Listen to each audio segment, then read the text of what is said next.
I'm Russell Ford, founding partner of Ford Murray, an immigration law firm based in Portland, Maine, with clients nationwide.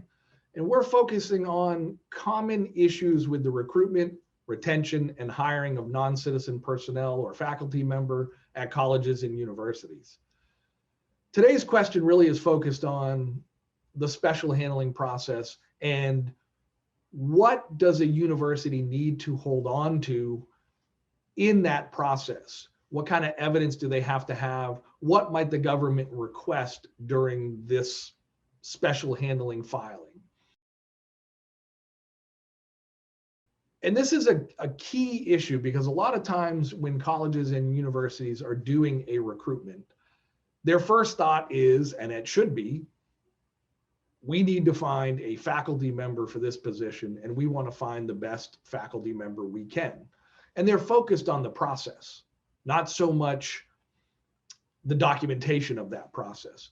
But with all green card cases or any case that you file with the Immigration or Department of Labor, evidence is the key. And so even though a university or a college might be focused on the process, we encourage them to focus on the documentation as well. Committee notes, resumes received, advertisements placed, notes during the selection process, notes conducted during the interview. How did the committee get to its decision? How did the committee determine based on the pool of giant resumes to get to the 4 or 5 applicants that ultimately were interviewed? How did they go from the 4 or 5 applicants that were interviewed down to the selection of the one candidate?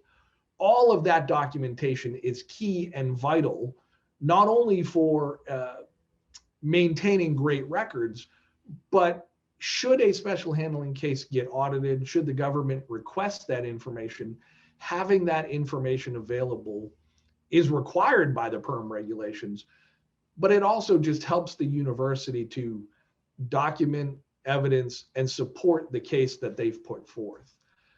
There's a lot of documentation that the government requires you to maintain in your PERM file. There's a lot of documentation that happens in the recruitment of a faculty member.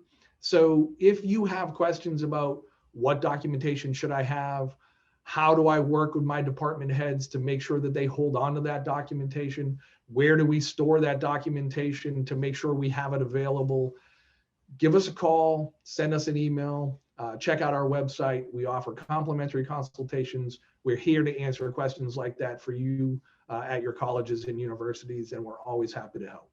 Thanks.